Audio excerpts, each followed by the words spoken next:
Hello, my dear students of class 8. Let's continue the topic, and today's topic is why do we need a constitution? आज constitution की जरूरत क्यों है ना? हमें constitution की जरूरत क्यों है? We have already mentioned that the constitution is a collection of all those rules, laws, and fundamental principles according to which the administration of a country is run. है ना? हम लोग पढ़ चुके हैं, ऊपर डिफिनेशन में बताए थे लास्ट क्लास में कि constitution समूह है कानूनों का, नियमों का और आधारभूत तौर तरीकों का समूह है जिसके द्वारा देश का संचालन होता है, देश चलाया जाता है। Constitution serves A number of purposes. किन किन कॉन्स्टिट्यूशन का उद्देश्य क्या उद्देश्य के लिए पूर्ति करती है? Number 1, it reflects the aspirations of citizens of a country. ये जो है देश के नागरिकों के आशाओं को पूरा करता है। It lays down certain ideals that constitute the philosophy of the constitution.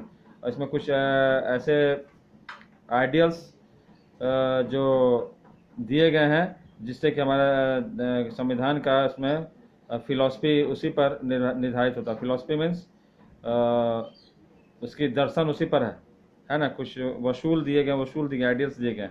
For example the constitution of India secures to all the citizens justice liberty. जो हमारे कॉन्स्टिट्यूशन के द्वारा ही हमारे भारत के हर एक नागरिक को क्या क्या मिलता है? न्याय मिलता है, लिबर्टी छुटकारा मिलता है, बराबरी मिलती है, और यहाँ के लोगों को स्टेटस और अवसर मिलता है। यदि कॉन्स्टिट्यूशन नहीं होता तो सभी लोगों को ये सब चीज़, बराबरी और न्याय सब नहीं मिल पाता। Number 2, it provides knowledge regarding the composition, powers and functions of the organs of the government.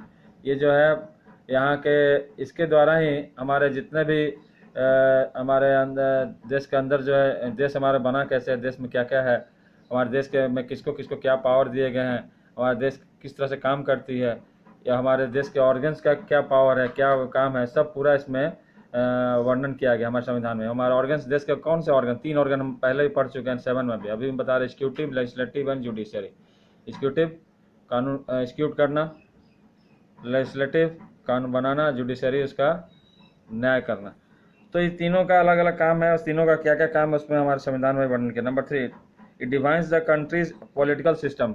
ये हमारे देश के राजनीतिक सिस्टम के बारे में भी इसमें पूरा वर्णन किया गया हमारे संविधान में। For example the Indian constitution provide for a fundamental system of government. Example के तौर पर इंडियन संविधान जो है पार्लियामेंट्री सिस्टम ऑफ गवर्नमेंट का क्या हमारे देश का सरकार किस तरह चलेगा? पार्लियामेंट्री सिस्टम है ना। हमारा देश जो पार्लियामेंट्री सिस्टम के तौर पर चलेगा। एक होता है प्रेसिडेंशियल सिस्टम होता है जो अमेरिका में, पार्लियामेंट्री सिस्टम ब्रिटेन में। तो हमारा देश किस तरह की सरकार किस तरह से होगी तो हमारे संविधान में दिया गया, दैट इज पार्लियामेंट्री सिस्टम। आप अंडरलाइन कर सकते हैं। Whereas the America constitution provide the presidential form of government, जो हम लोग पहले हम अभी बता चुके थे। Number 4, it contains safeguards against the misuse of political power by political leaders and those in powers.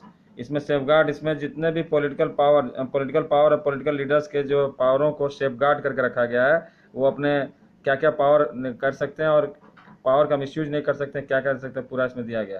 The rights granted by the constitution are a check on the powers and the acts of the government.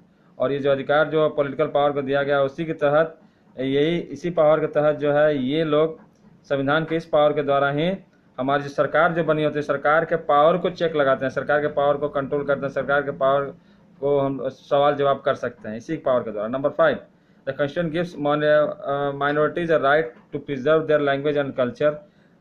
इस हमारे संविधान के द्वारा जो अल्पसंख्यक है, जिनकी संख्या कम है, जैसे मुस्लिम हो गए, सिख हो गए, और भी बहुत से लोग हैं, क्रिश्चियन हो गए, इनकी संख्या कम है, इनको अपना लैंग्वेज का रक्षा करने का, अपने सभ्यता संस्कृति की रक्षा करने का इसमें पूरा इन लोग को एक अलग से पावर दिया गया, राइट, अधिकार दिया गया। More it may make some special provision for the advancement of women. यहाँ तक कि औरतों के विकास के लिए भी औरतों के लिए कुछ अलग से व्यवस्था की गई है, बच्चों की व्यवस्था के लिए की गई है। बैकवर्ड क्लासेस जो पिछड़े वर्ग उनके लिए भी कुछ व्यवस्था अलग से की गई हमारे संविधान में, उसी के तहत उनको कुछ अधिकार दिए गए। It is for the above reasons that, इसीलिए हम कह सकते हैं इन ऊपर जितने भी कारण है इसके वजह से हमारे लिए हमारे देश में संविधान की जरूरत है ताकि हमारा देश ठीक से चल सके। Constitution has a significant role to play in democratic society. प्रजातांत्रिक राज्य में, प्रजातांत्रिक देश में, प्रजातांत्रिक समाज में कॉन्स्टिट्यूशन का बहुत ही बड़ा योगदान है, बहुत ज़्यादा महत्व है। ना कॉन्स्टिट्यूशन के बारे में थोड़ा सा और आगे बढ़ते हैं। व्हाट इज कॉन्स्टिट्यूशन के जरिए पूछा जाए तो इसमें कुछ और भी इसमें ऐड किया सकता है। जैसे constitution is a living document. Question क्या है?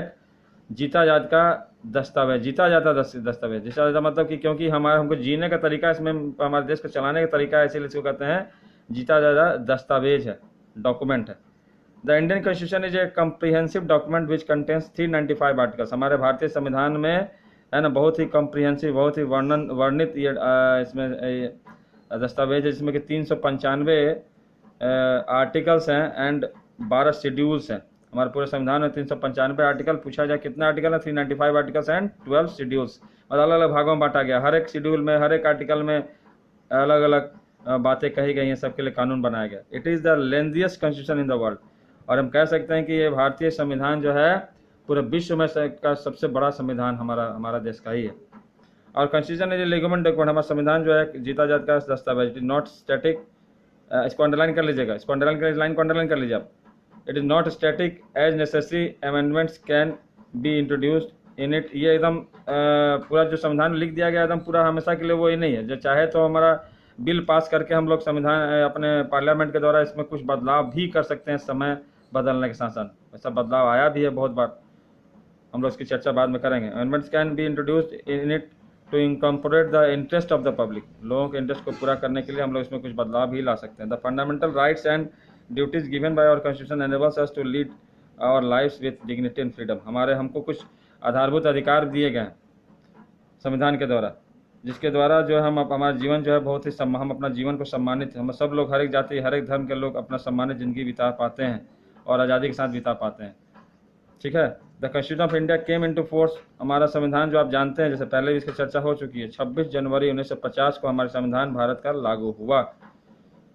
Over the years India faced many difficulties situations such as ending the problem of literacy. बहुत सालों तक भारत में बहुत सारी लड़ाइयाँ चलती रही, बहुत सी परेशानियाँ झेलता रहा भारत, है ना।